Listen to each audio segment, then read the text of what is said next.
비가 쏟아지는 서울의 겨울밤. 김 여사의 집은 차가운 침묵으로 물들어 있었다. 현관문이 쾅 소리를 내며 열리더니 그녀의 아들 민호가 비에 흠뻑 젖은 채 비틀거리며 들어섰다. 그의 눈은 충혈되어 있었고 입가에는 술 냄새가 진동했다. 엄마, 왜 나한테만 이렇게 해? 민호의 목소리가 떨렸다. 하지만 김 여사는 차갑게 웃을 뿐이었다. 내가 먼저 배신한 거잖아. 이 집, 이 가족을 망친 장본인이 내가 누구야? 그녀의 말은 칼날처럼 날카로웠다. 민호는 고개를 떨구고 방으로 사라졌지만 김 여사의 마음속에는 이미 복수의 불꽃이 타오르고 있었다. 그녀는 오랜 세월 가족의 명예를 지키기 위해 모든 것을 바쳤는데 아들의 방탕한 삶이 그 모든 것을 무너뜨렸다. 이제 그녀는 더 이상 참지 않기로 했다. 민호야, 내가 아파야 나도 살 수 있어? 내 인생을 엉망으로 만들어줄게. 다음 날 아침, 김 여사는 변호사와 함께 고아원으로 향했다. 그녀의 눈에는 결의가 서려 있었다. 고아원 원장은 그녀를 맞이하며 조심스럽게 말했다. 김 여사님, 입양 절차는 간단하지만 이 아이의 배경을 고려해 주셔야 합니다. 유린이는 특별한 사정이 있어요. 김 여사는 미소를 지었다. 알아요. 그게 바로 제가 이 아이를 선택한 이유예요. 유린, 19살의 소녀. 그녀의 파일에는 동성애자라는 단어가 적혀 있었다. 고아원에서 유린의 과거를 알게 된 김 여사는 이를 이용할 계획이었다. 이 아이를 우리 집으로 데려오면 민호가 얼마나 역겨워할까? 가족의 수치심을 느끼게 해줄 테지. 그녀의 마음은 복수로 물들어 있었다. 유리는 검은 머리를 어깨까지 늘어뜨린 조용한 소녀였다. 눈빛에는 상처가 스며 있었지만 김 여사는 그걸 보지 않았다. 어서 오렴, 유리나. 이제 내가 우리 가족이야. 집으로 돌아온 유리는 낯선 공간에 압도당했다. 한옥 스타일의 전통 가옥, 서울의 번잡한 거리에서 멀지 않은 곳에 자리 잡은 이 집은 김 여사의 재력으로 유지되는 과거의 잔재였다. 마당에는 눈이 살짝 쌓여 있었고 부엌에서는 김치찌개 냄새가 피어올랐다. 하지만 그 따뜻함 뒤에는 냉기가 도사리고 있었다. 민호는 유린을 보자마자 인상을 찌푸렸다. 엄마, 이게 무슨... 왜 갑자기 애를 데려와? 김 여사는 차갑게 대답했다. 내 동생이야. 이제부터 잘 대해줘. 민호의 눈에 경멸이 스쳤다. 그는 유린의 비밀을 이미 들었기 때문이다. 동성애자. 엄마, 이게 무슨 장난이야? 집에 그런 애를 들이면 나 어떡해? 그의 말에 유린의 어깨가 살짝 움츠러들었다. 김 여사는 속으로 쾅쾅 웃었다. 그래, 바로 이 맛이야. 민호가 괴로워하는 게? 유린의 첫날 밤은 불편했다. 그녀는 작은 방에 홀로 누워 창밖의 눈을 바라보았다. 고아원에서의 삶은 고독했지만 적어도 거짓이 없었다. 왜 나일까? 이 집에 그녀는 속으로 중얼거렸다. 유린의 과거는 아팠다. 어린 시절 부모를 잃고 고아원에서 동성애라는 이유로 따돌림을 당했다. 그녀는 사랑을 갈망했지만 세상의 시선이 두려웠다. 한국의 보수적인 사회에서 특히 가족 중심의 문화 속에서 그녀 같은 존재는 이단이었다. 하지만 유리는 포기하지 않았다. 그녀의 마음속에는 희미한 꿈이 있었다. 누군가와 손을 잡고 한강변을 산책하며 조용히 속삭이는 그런 미래. 다음 날, 김 여사는 계획을 실행에 옮겼다. 아침 식사 자리에서 그녀는 일부러 유린을 민호 옆에 앉혔다. 유린아, 민호 오빠랑 친해져.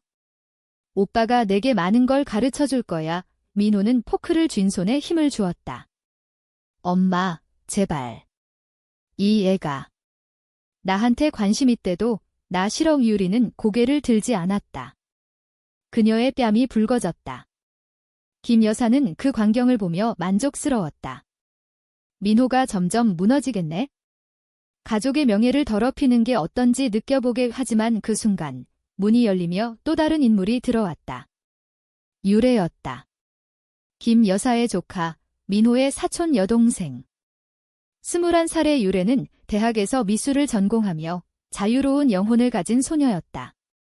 그녀의 긴 웨이브 머리와 밝은 미소는 집안의 공기를 조금이나마 부드럽게 만들었다. 이모. 새 식구 생겼대서 왔어요. 유린 씨. 와, 예쁘네. 유래의 말에 유린이 처음으로 고개를 들었다. 그 눈빛이 마주친 순간 무언가 스쳤다. 따뜻한, 설명할 수 없는 무언가. 유래는 유린을 즉시 끌어안았다. 한국식 인사, 가벼운 포옹이지만 유린에게는 처음 느껴보는 온기였다. 나 유래야. 앞으로 잘 부탁해. 민호는 그 광경을 보며 더 불편해했다. 유래야, 조심해. 이해가 하지만 유래는 웃으며 막아섰다. 오빠, 무슨 소리야? 사람 차별하지 마. 김 여사는 그 순간 약간의 불안감을 느꼈다. 유래까지. 이 계획이 엉뚱한 방향으로 가는 건가? 하지만 그녀는 애써 무시했다. 저녁, 가족 모임에서 김 여사는 유린에게 민호와 함께 산책을 시켰다. 가서 오빠랑 이야기 나눠봐. 가족이니까 유리는 마지못해 따랐다. 한강변 길을 걷는 동안 민호는 거리를 두었다. 너 왜 엄마가 날 괴롭히는 거지? 너도 그 일부야. 유리는 속삭였다. 나도. 모르겠어. 그냥. 살아남으려고. 그 말에 민호의 마음이 살짝 흔들렸다. 하지만 그는 여전히 경계를 늦추지 않았다. 그날 밤, 유리는 유래와 마당에서 대화를 나누었다. 유래는 따뜻한 차를 타주며 물었다. 고아원 생활 어땠어? 힘들었지. 유리는 고개를 끄덕였다. 항상 혼자였어. 사람들이 나를 피하더라고. 유래의 눈에 공감이 스쳤다. 나도 그래? 미술을 하다 보니 가족들은 여자애가 왜 그런 걸 해? 하면서. 하지만 사랑은 자유로워야 해. 내가 좋아하는 게 뭐든 그게 내 거야. 이유린의 가슴이 뜨거워졌다. 유래의 말은 그녀의 상처를 어루만지는 듯 했다. 그 순간 눈이 다시 내리기 시작했다. 두 소녀는 나란히 서서 하얀 눈송이를 바라보았다. 고마워. 유래 언니. 유린의 목소리가 떨렸다. 유래는 손을 잡았다. 언니. 나랑 동갑이잖아. 그냥 유래라고 불러. 그 손의 온기가 유린의 세상을 조금 밝혀주었다. 하지만 김 여사는 창가에서 그 광경을 지켜보며 이를 갈았다. 이게 무슨. 계획이 틀어지네. 며칠이 지나면서 집안의 분위기는 더욱 팽팽해졌다. 김 여사는 유린을 민호 곁에 붙여놓기 위해 온갖 핑계를 댔다. 유린아, 민호 오빠 공부 도와줘. 너 대학 갈 준비해야 하니까. 민호는 책상에 앉아 유린을 노려보았다. 엄마, 이 애가 왜 나한테 붙어? 나 공부 방해할 텐데. 유린은 조용히 앉아 노트북을 열었다. 그녀는 고아원에서 독학으로 프로그래밍을 배웠다. 오빠, 이 부분. 이렇게 하면 쉽지 않아. 그녀의 목소리는 부드러웠지만 민호는 짜증을 냈다. 너나 잘해. 나한테 왜 그래? 그 말에 유린의 눈에 눈물이 고였다. 김 여사는 부엌에서 그 소리를 듣고 속으로 쾌재를 불렀다. 그래, 민호가 점점 미워하게 될 거야. 이 집에서 쫓겨나게. 하지만 유린에게는 유래가 있었다. 유래는 매일 집에 들렀다. 그녀는 미술 도구를 들고 와 유린을 스케치했다. 유린아, 내 눈빛이 좋아. 슬프지만 강해. 유린은 붉어진 뺨으로 웃었다. 나 모델 처음이야. 이유래의 붓질은 부드러웠다. 서울의 겨울 햇살이 창문을 통해 스며들며 두 소녀의 대화는 깊어졌다. 유래는 자신의 이야기를 털어놓았다. 이모는 가족을 너무 중시해. 아빠 돌아가신 후 이모가 우리를 키웠지만 사랑보단 의무를 강요하셨어. 나도 미술 때문에 싸웠어. 여자애는 시집가야지 하시면서 유리는 고개를 끄덕였다. 나도. 좋아하는 사람이 여자라서 고아원에서 쫓겨날 뻔했어. 한국에서 그런 건 죄처럼 느껴지잖아. 유래의 손이 멈췄다. 죄. 그게 왜 죄야? 사랑은 사랑이야. 한강에 가서 이야기 나눌까? 바람 쐬자. 한강공원에서 두 소녀는 벤치에 앉아 자전거를 타는 사람들을 보았다. 겨울바람이 차가웠지만 유래가 사온 호떡의 따뜻함이 그 빈자리를 채웠다.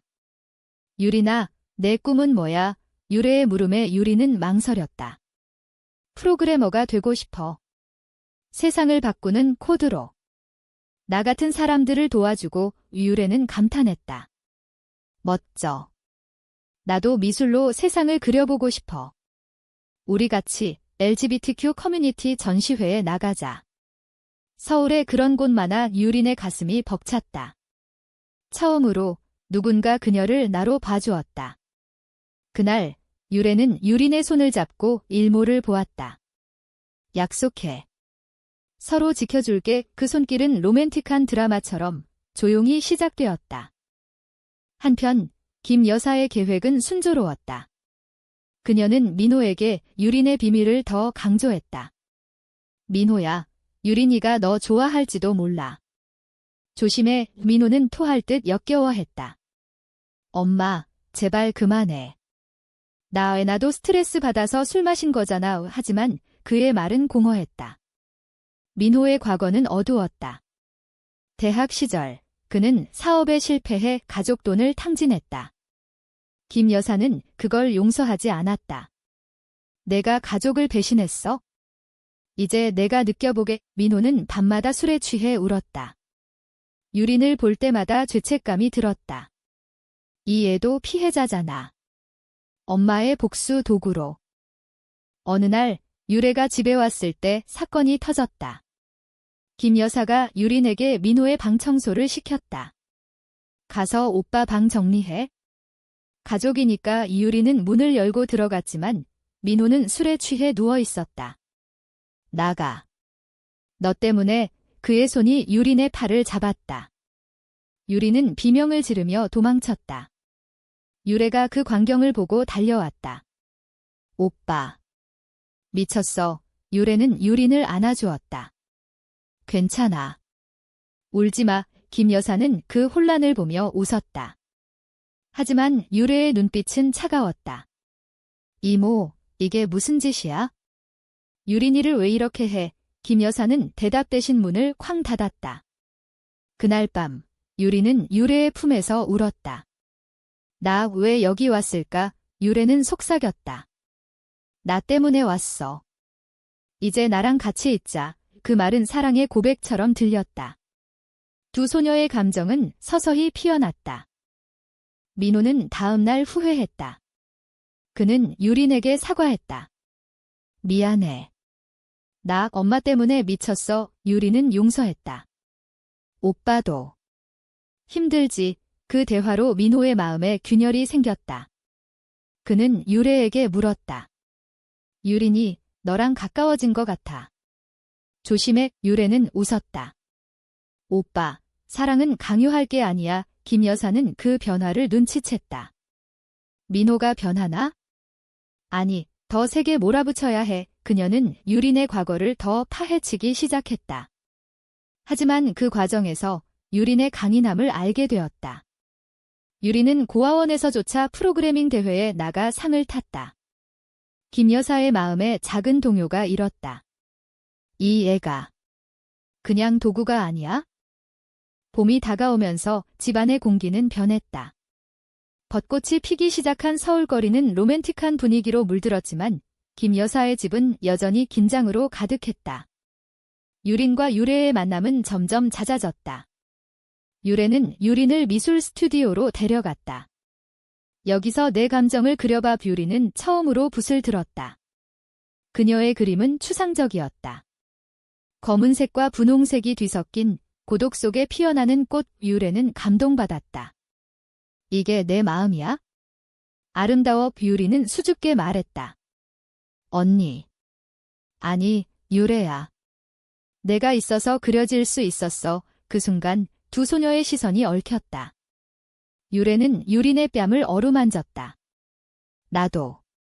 너 때문에 그림이 살아나. 그 터치는 순수한 로맨스였다. 한국 드라마처럼 조용한 감정의 폭발. 하지만 김 여사는 그 변화를 용납하지 않았다. 그녀는 유래를 불러 세웠다. 유래야, 유린이랑 너무 가까워지지 마, 그 애는.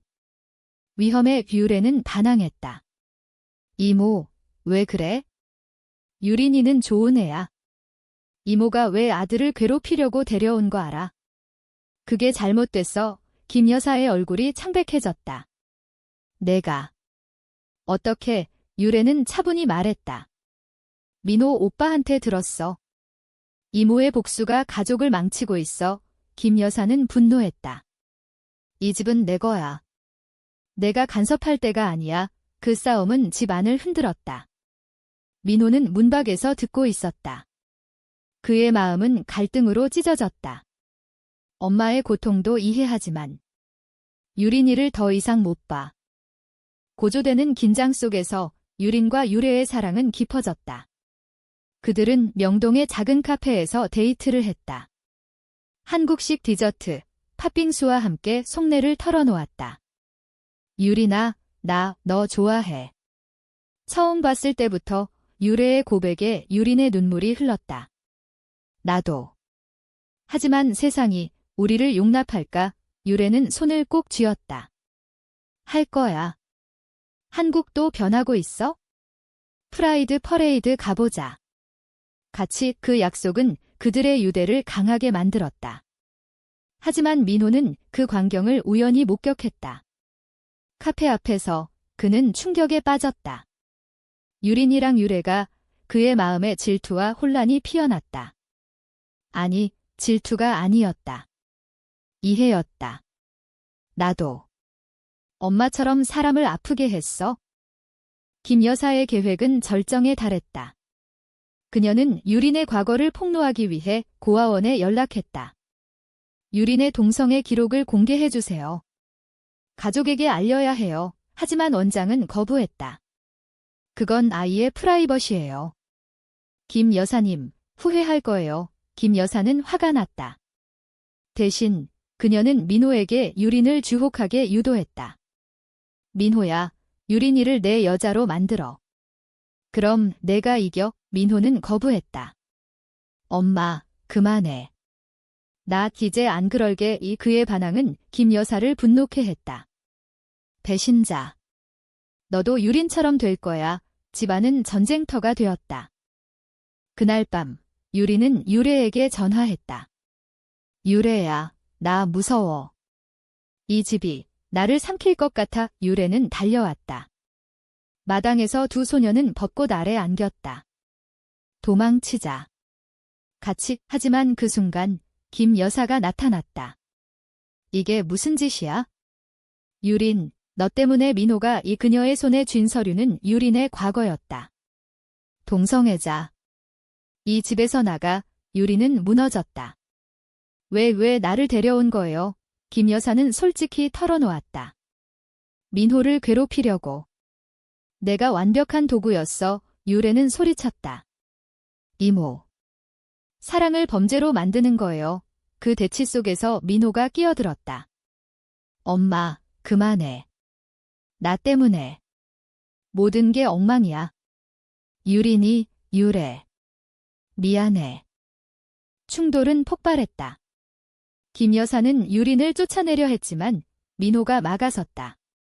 엄마, 나도 변할게.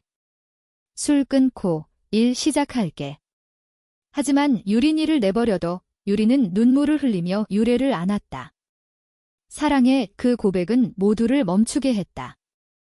김 여사의 눈에 후회가 스쳤다. 내 복수가 가족을 잃게 하네.